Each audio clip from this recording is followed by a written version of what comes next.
गांवाणी studio के the real hero कार्यक्रम में आप सभी का हार्दिक स्वागत है। आप सभी लोगों को हम आज एक ऐसे द रियल हीरो से रूबरू कराने जा रहे हैं जिसने विगत 5 सालों में लगातार स्ट्रगल किया और स्ट्रगल करने के बाद आज वो और किस तरह से उन्होंने अपने इस 5 वर्ष में स्ट्रगल करके आज सरकारी नौकरी प्राप्त की। गांवाणी स्टूडियो के द रियल हीरो कार्यक्रम में आज हमारे साथ राहुल सुरेड़िया जी हैं, जिन्होंने संघर्ष के बदौलत एसएससी सीपीओ एसआई में अभी सफलता पाई है। इनका 20 अप्रैल को रिजल्ट आया है, जिसमें इन्होंने सीपीओ एसआई एग्जाम को फाइट किया और इनका फाइनल चयन हुआ है। आज इस ऑनलाइन प्लेटफॉर्म से जुड़े हुए राहुल जी का हम स्वागत करते हैं हमारे इस गांवाणी स्टूडियो के थ्रू। नमस्कार राहुल जी। नमस्ते सर।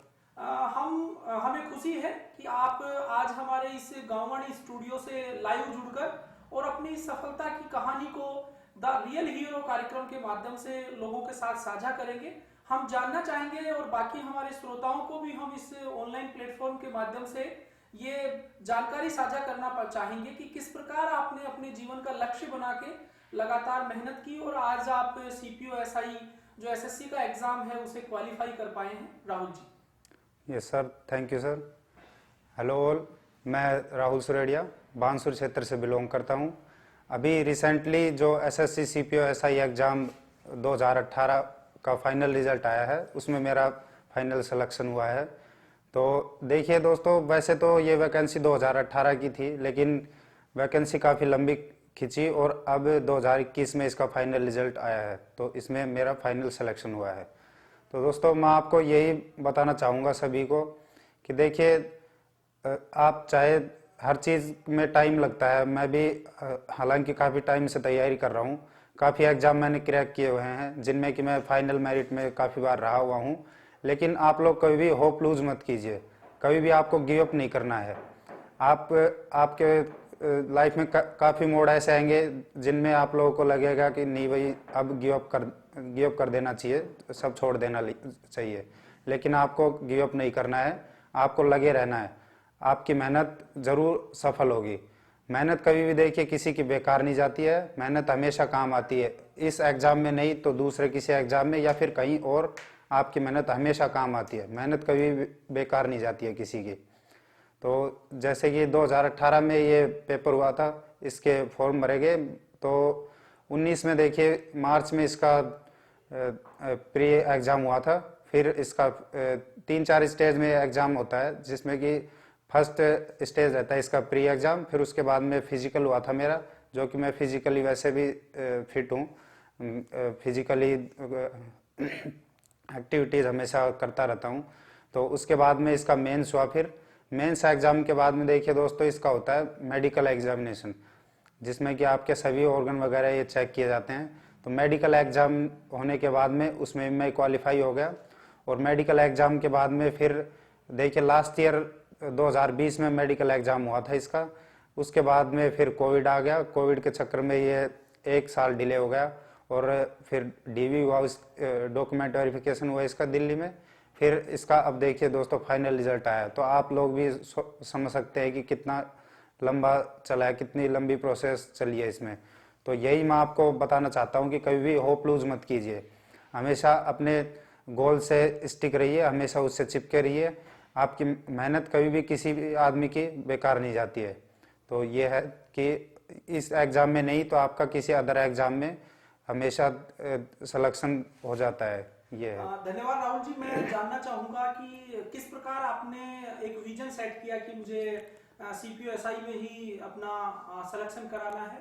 आपने अपनी तैयारी किस प्रकार की, कैसे आपने प्री सेलेक्ट किया, फिर आपने मेन एग्जाम दिया, साथ में आपने मेडिकल और फिजिकल की किस प्रकार तैयारी की? क्योंकि बहुत से युवा हैं जो कई बार प्री तक पहुंच पाते हैं, आगे नहीं स्टेप्स बढ़ पाते। तो हम चाहेंगे कि आपकी ये सफलता इस डिजिटल प्लेटफॉर्म के माध्यम से बाकी युवाओं के लिए भी एक प्रेरणा का स्रोत बने, जो आपके द्वारा चुने गए मार्ग पर चलकर वो भी अपने आप को सफल बना पाए। तो हम चाहेंगे कि आप अपनी जो जर्नी है उसे लोगों के साथ साझा करें। Yes sir. देखिए सर, जैसे मैं, हर आदमी का अपना एक गोल होता है, उसी तरीके से मैंने भी जैसे कॉलेज टाइम में था तभी वैकेंसीज की डिटेल थी तो अपना गोल सेट कर लिया था कि भाई अब इस साइड में जाना है। पहले तो हमें क्या है, अपना गोल सेट करना पड़ेगा, एक फिक्स गोल करना पड़ेगा कि आपको किस दिशा में जाना है। अगर आप दो चीज़ें एक साथ लेके चलोगे तो वो हमेशा कभी भी सफल नहीं होती है। आपको एक फिक्स गोल फिक्स करना पड़ेगा। तो फिर मैंने प्रिपरेशन, गवर्नमेंट एग्जाम की प्रिपरेशन स्टार्ट की, एसएससी की। तो उसके बाद में जैसे एसएससी वेरियस एग्जामिनेशन आपके कंडक्ट करवाती है, जैसे सीजीएल 10+2 हो गया, सीपीओ हो गया, जीडी वगैरह, ये सभी एग्जाम कंडक्ट करवाती है। तो ये सभी एग्जाम मैंने दिए। वैसे तो और भी काफ़ी एग्जाम क्रैक किए हैं।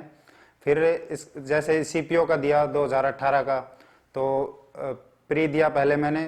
तो प्री के लिए आपको क्या है, देखिए अच्छी तैयारी करनी होती है। आपको 4 सेक्शन होते हैं, मैथ, रीजनिंग, इंग्लिश और जीके। तो आपको अच्छी तैयारी करनी पड़ती है। कोई भी एग्जाम हो, मैं ये नहीं कह रहा हर एग्जाम में ही आपको हालांकि अच्छी तैयारी करनी होती है, बस मन से तैयारी करो। ऐसा नहीं है कि भाई अब ये नहीं हो रहा तो इसमें बैठ गए, ये नहीं हो रहा तो उसमें बैठ गए, ये नहीं है। कोई भी काम करो आप मन से करो, आपको जरूर सफलता मिलेगी। तो उसी तरीके से मैंने प्री दिया अच्छी मेहनत से। प्री में मेरा स्कोर अच्छा रहा। फिर उसके बाद में फिजिकल एग्जाम जो होता है पीटी पीएसटी, उसमें मेरा फिजिकल काफ़ी अच्छा है स्टार्टिंग से ही। तो फिर मैंने फिजिकल एग्जाम क्वालिफाई कर लिया इजीली, उसमें कोई दिक्कत नहीं हुई। फिर मेंस हुआ। तो मेंस देखिए दोस्तों, इसका काफ़ी अच्छा एग्जाम होता है, मतलब अबोव एवरेज, मतलब टफ ही मान सकते हो आप। ऐसा काफ़ी अच्छा पेपर आता है इसका मेंस का। तो उसकी भी मैंने क्या तैयारी की, अच्छे से तैयारी की। इंग्लिश का एग्जाम होता है, इसमें कंप्लीट इंग्लिश आती है। तो इंग्लिश की मैं अच्छे से तैयारी करता था। आप न्यूज़पेपर रीडिंग करिए और भी कॉम्प्रिहेंशन की तैयारी कीजिए, ये सभी चीज़ें आप लोग तैयार करते जाइए। फिर मेंस हुआ तो मेंस में भी मेरा काफ़ी अच्छा स्कोर रहा। फिर उसके बाद में मेडिकल एग्जामिनेशन हुआ और फिर उसमें भी मैं क्लियर हो गया। तो फिर जाके मेरा फाइनल सिलेक्शन हो गया। और इस सब जर्नी में अपने युवा जागृति संस्थान ने मुझे काफ़ी हेल्प मिली। और भी अदर एग्जामिनेशन है जैसे एलडीसी, सीएचएसएल वगैरह के, जिनमें मैंने टाइपिंग की, तो युवा जागृति संस्थान ने मेरी काफ़ी हेल्प करी। उनसे हमेशा मोटिवेट होता रहा मैं। उन्होंने मुझे दिशा दी, कभी भी गिव अप नहीं करने के लिए बोला और हमेशा मुझे दिशा देते गए। और इसी तरह मैं आगे बढ़ता रहा और फाइनली अब सीपीओ एसआई वाले एग्जाम में मेरा सिलेक्शन हो गया, जिसमें कि बीएसएफ में एसआई की पोस्ट मिली है मुझे। बहुत अच्छा लगा आपकी इस जर्नी को हमें सुनकर। और डिजिटली हम आपसे जुड़कर आज आपके अनुभव इस गांववाणी स्टूडियो के द रियल हीरो कार्यक्रम के माध्यम से हम प्रेषित कर रहे हैं।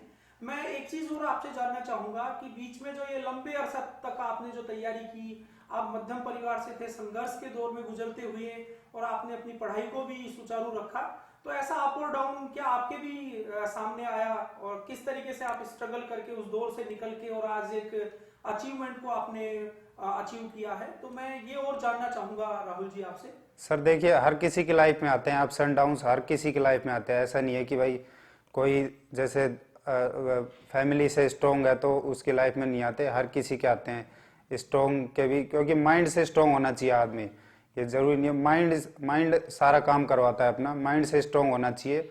हर किसी के लाइफ में अप्स एंड डाउन्स आते हैं। तो हमें बस करना ये है कि हमें गिव अप नहीं करना कभी भी, हमें अपने गोल से लगा रहना है।